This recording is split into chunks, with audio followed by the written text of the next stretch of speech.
You know, I don't like spiders, and to be honest, I don't really know anybody who truly does. Point being, the game we're talking about today is all about one thing: spiders. That game being 2020's Kill It With Fire.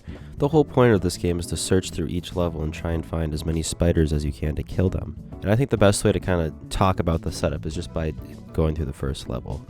You know, you spawn in a nice, just regular suburban home, nothing seems off, until you find the first spider, and that's when you know something's happening. Things start off pretty simple. You just have a little clipboard that you can kill the spiders with. This is how you track your objectives. So instead of killing the spiders, there's also like side puzzles you can do, or like, so for example, later on there's spiders that jump on you, and one of the challenges is to try and kill them midair, stuff like that. And then also each level is sort of blocked off into what areas you can get to depending how many spiders you've killed. So it kind of makes you move room through room, which is very helpful because the spiders are tiny and will try and sneak up on you. And when I say sneak up on you, I mean these spiders can be literally anywhere. Pretty much every single object in this game is you can pick it up and rotate it. It's actually really impressive how they did it. Like, everything you can pick up and rotate, and there can be a spider hiding there. And it honestly adds to the suspense of the game, because you'll just be like, oh, here's a pillow. I wonder if there's a spider on the side. And then it'll be there, and then it'll jump at you. It's great. I hate it. If you haven't guessed by now, the horror in the title of the video is sarcastic. This is not a horror game. This is just supposed to be a goofy game. But just to have a little fun, the developer did throw in a little like jump scare sound effect whenever you see a spider. And there's certain levels where you just get swarmed and it's just constantly going off, and it's the funniest thing ever. But I'm getting a little ahead of myself. So you have your clipboard, right?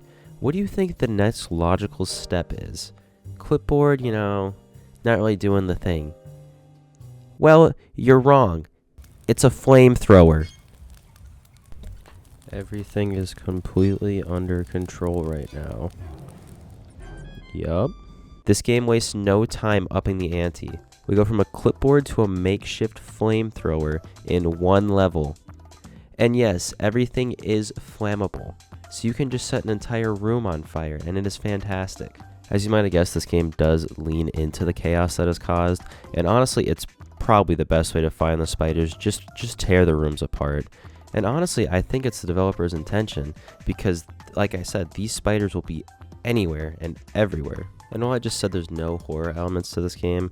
I will say the sound effects that the spiders make are genuinely disgusting and make my skin crawl. Now you might be thinking, well, this really isn't that bad. It's just spiders. Those aren't scary. Well, there's multiple different types of spiders. There's spiders that when you kill them, they explode into a bunch of other spiders, and those spiders are camouflaged. There's invisible spiders. There's zombie spiders. Why is there zombie spiders? I don't know, but there's zombie spiders. So honestly, if you hate spiders, this game's either going to be therapeutic for you, or it's going to be the worst experience of your life. Oh yeah, I almost forgot. There's spiders that explode. Exploding spiders. Just the best. You love to see it. Really, you do. But honestly, the game that just reminds me a lot of is Teardown. Like, especially with the burning down stuff, and like the puzzles are all semi-physics based, like moving around objects in certain orders, stuff like that. But there is a lot of times where you can just break windows. There's one level where you just blow up a gas station. Don't ask. It was necessary. Just trust me.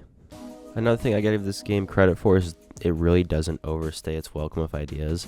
Like, just as you're kind of getting bored, like shuffling through like bedrooms and living rooms, oh, now you're in a kitchen and there's a bunch of like food, and you can smash all the plates, and it's chaotic, and that is what this game strives on.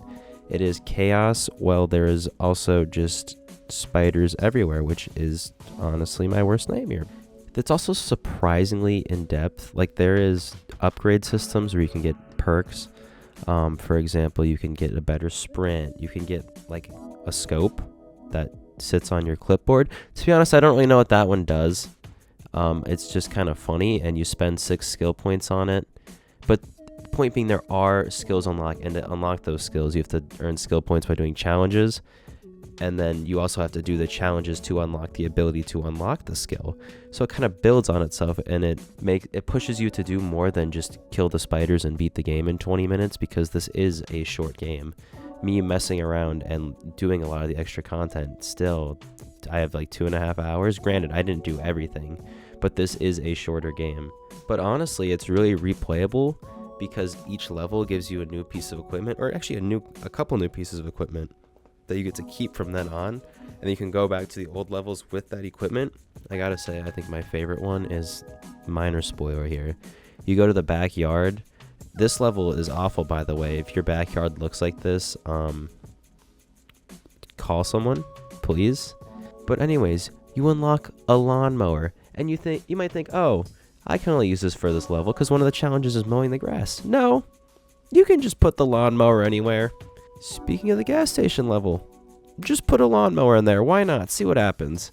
And it's things like that that make you want to go back and replay the old levels and be like, oh, can I speedrun this? Because yes, this does keep track of how long it takes you to beat the levels.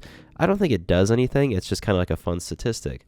So you can go back into the first level of really overpowered gear and just beat it in like a minute.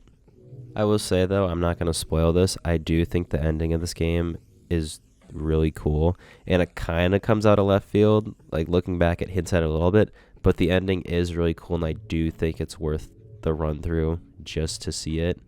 I'm not going to spoil it, but I highly recommend. Also, random fun fact, this game was published by the same people who made Hello Neighbor. If you know that game, you know it's not the best, so this is surprisingly quality compared to that. Also, there's a VR version. I haven't played it. No promises. Maybe if this video does well, I'll play the VR version. That one will actually be a horror game, though, so I really don't want to do that. But yeah, that's kind of all I got for you. The game's $13, but it goes on sale pretty frequently. I think I got it for $3. Highly recommend it. Yeah, I guess subscribe and like if you want me to play the VR version. I don't usually ask for that. I usually tell you to subscribe if you want to, but I don't want to play the VR version, so yeah, you're gonna have to subscribe if you want that. All right, see you in the next one if I do. Thanks for watching. Bye.